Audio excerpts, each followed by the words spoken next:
Hello, welcome back to the fish locker out on the rocks. Now I've had to chuck myself right out of the way because there is a bit of a wind. You can see I've got the rod set really low to the ground. We've got it's bang on low water now, so pretty soon we will have the tide going in that direction and the wind going in that direction. Now I've just got my rod set up. They've been out. The one on the left's been out for about 20 minutes. The one on the right's been out for about 10. I'm just getting myself all set up now. I'm just rigging up a couple more baits. I like to have my rods fishing before I set the camera up and everything, just so I've got something fishing. I'm fishing my up and over rigs. I'll put a link into here to show you how to make my version of the up and over rig. It presents a bait tight on the bottom. And we're fishing for dogfish, bullous, thornback rays, pretty much anything. It is cold, it is the middle of winter. We're going to be fishing hopefully all of the flood. So we're going to be fishing into darkness. Now, it's been a while since I fished here. I don't know if they're fishing better in daylight or darkness, but generally here I've found in my experience a flooding tide and just as it's coming up to darkness. For my baits, I'm just using some frozen joeys that I've caught on the boat and some bluey, and I just like a 6-inch section. And at the moment what I've been experimenting with is a fisher pennel setup, which is 2 hooks, one in front of the other. And this is a 4/0 specimen extra, and that is a 6/0 chino. On one of the rods I've got a 4/0 specimen extra and a circle hook, just as the pennel. Just experimenting with it. I like mixing things up and seeing what I can find. Sometimes you find something that works better, sometimes you don't. Hopefully we should be able to show you some fish. And hopefully this wind dies off, because it is freezing. I'm just in the process of setting up, and I was just checking my reel over, and can you see there? There's a damaged bit of braid. So what I'll have to do now is I'll have to pull this line off until I can find that damaged piece. Because if I hadn't have checked that and would have come into a good fish, or even if it had come snagged, that would snap off. There it is there, look. So you should always check your braid. My last session was a night session and I must have missed it. But if I hadn't have checked it now, that could have ended in catastrophe. This is what I've been doing with my baits. I've got one of them little joeys that I showed you. I just take a fillet off one side. So this has actually got the skeleton in it, all the spine down there, and that's how much it is.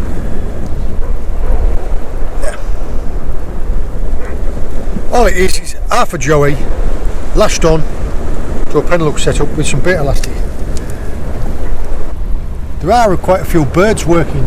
You see the ship in a distance. You won't be able to see the birds because I can just see them with my naked eye. There's a few gannets and that diving around, so there will be pilchards or mackerel about there. I have got a little light rod that I was going to set a float setup with, but it's that windy that I think I'd have it out and it'd be 200 yards away before I even knew what was going on. If I get a chance I might set it up, I might be able to get a garfish out. That is the bait from the first retrieve. So you can see there are probably crabs, shrimps, little gobies chewing away. There was a bit of bait left and that had been out 40 minutes. So I think that I'm using a circle for that pennel. I think we'll do it every half an hour. We'll cycle the baits out half an hour unless I get a bite earlier, obviously. Yeah, in the meantime, I am going to rig that float roll up. See if we can't get a little winkle out a fresh pilchard or a fresh mackerel. That's brilliant, mate. So yeah, while it's still daylight, I thought I'd talk you through the rig that I'm using. You can see there, I'm clipping down a strip of bluey. And all it does is the line comes up and over. So the line starts there, goes down through the weight, up, over the clip down, and then clips down here. So when it hits the bottom, it is all laid out on the bottom. There we are. That's my version of the up and over rig. We're actually getting our first proper bite on the left hand side rod. Now there's a fella turned up who's fishing. There's a fella turned up who's fishing just down the way there. And he's landed one little tiny bootlace eel. Now that bite that I've just had, it was like a wrap, as if it was a little fish. Usually rays, you'll get like a pull down bite as it finds it, or a little rub, and it'll pull away. And pullers usually give a really aggressive bite, like a dogfish is like a constant rap. I don't know if you can see that there.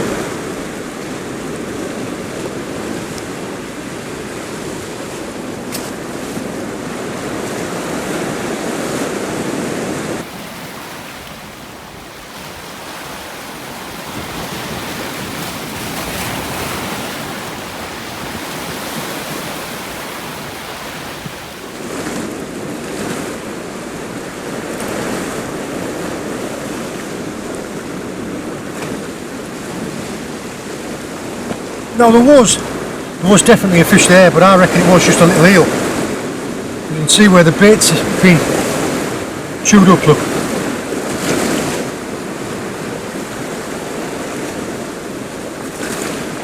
We will see if we can find another one.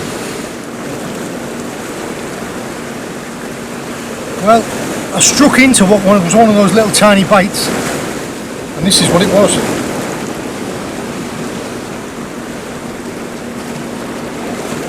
A very lively, very slimy strap eel.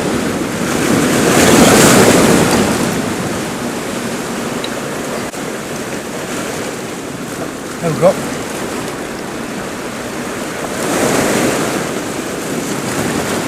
Calm down, young. Let's see. I'll put this to be a couple of £3, something like that. Not a big one by any means. Well, there he is. Hooked.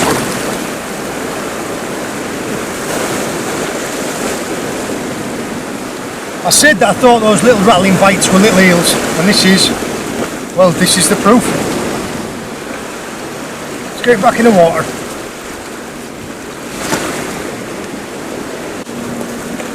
The water is coming in quite quick, so we have to move everything up the rocks now. This is the problem with those little scraggy eels, is you get like a bite where it gets hold of it and they just roll around and smash the bait up, and then because they're only tiny, some of them, I mean like this big, you won't find the hooks. So this is the second time I've reeled in now when it's been cracking bites, and I mean like there's another problem with them. Just smash all the baits up tight all in a massive knot. It's a bit annoying. Just got fish through them though.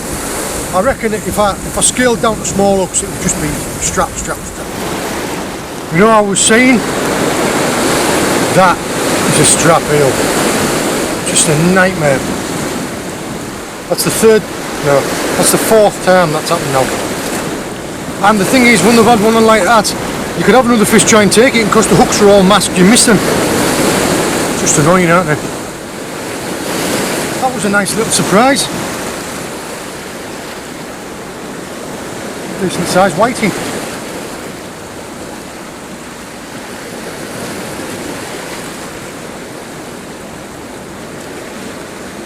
He'd be big enough to take home for a fillet.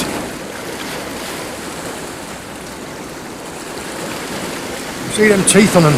They're like little piranhas, aren't they?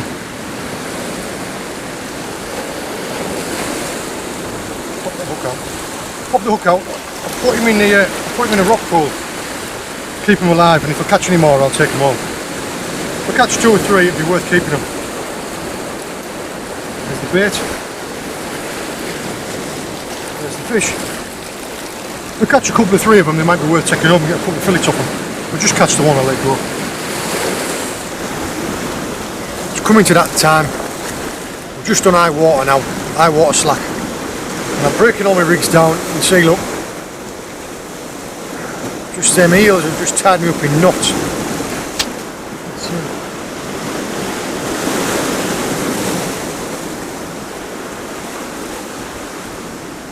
Got one playing with a rod there. I've got a fish playing with that there. Just striking a miss and a striking a miss. So far the tally has been 2 little eels and that whiting. I did miss, well, I'm 99% sure it was a ray. Missed a fantastic bite. Brilliant ray bite. Pulled down and then slack. Left it for a little bit. And as soon as it started moving off, struck into it, had it on for 3-4 seconds and then come off, and then when I brought it in it was all tied in a ball. So I think what's happened is I've had an eel on, a little tiny strap eel, it's tied it up in a knot. And then when the ray's come and found it and got hold of it, can't find the hooks because it's all tied up. But that's just been the story of this evening. All the bites came on. Oh, bites came on well as soon as it got dark. Like I was saying, rising tide as it was getting dark. As soon as it went dark, non-stop. Just not the fish that we were after. Beats a plank, gets you out of the house. The rigs that we've been using have been my up and over rigs, and the hooks that I've been using have been generally like 4-0, 4-0, 5-0, 6-0. I pretty much guarantee that if I'd scaled down to like a 3-hook flapper rig or something like that, I could have caught loads of them little eels. But it's just a drama. I stuck it out with the bigger hooks and the bigger baits in the hope that the bigger fish. But I know as soon as I put a lighter line on, I'd get a bull or something to bite me off or something. That's the gamble you take, though, isn't it? We're going to fish these last 2 baits out for about another 15 minutes as I'm packing up. If we catch another fish, hopefully we will, I will show you. If not, I hope this video has been helpful. I hope you've enjoyed it. I hope that the wind noise hasn't been too bad because it's been blowing a gale all evening. And take it easy. Well, what do you know? Another nice fat. Oh, what am I going to do? I haven't got enough light. Another nice fat whiting. So I did say that if I caught 2 I would keep them. So I'll keep that. Keep them 2. Take some fillets off. Quite a nice fat whiting. All my batteries are dying on my lamps. Definitely time to call it a night.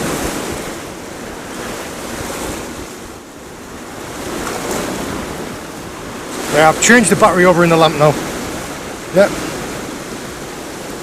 Oh, nice little pair of whiting now. Get a couple of nice fillets off then.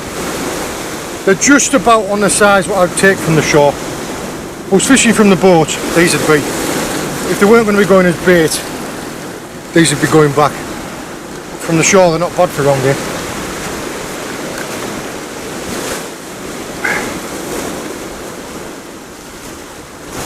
Just goes to show that last cast.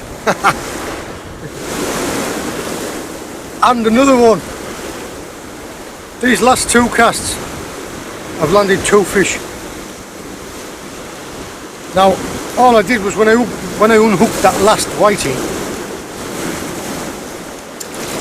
and I put it down in the rock pool, I casted the old bait back out. That's had another whiting on.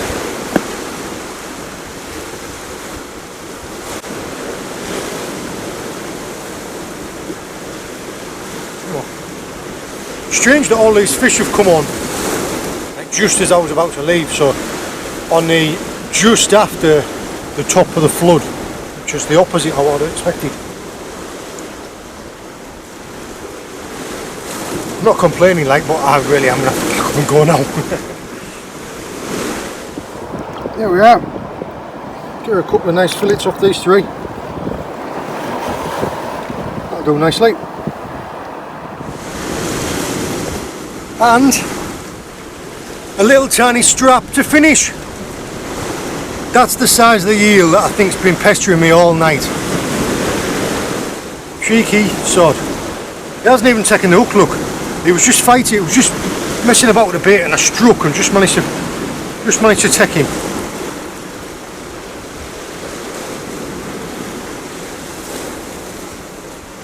Little baby conger eel. We've had more fish in this last half an hour when I said I was going home than the entire session up to now. But we are definitely going home now. All the best.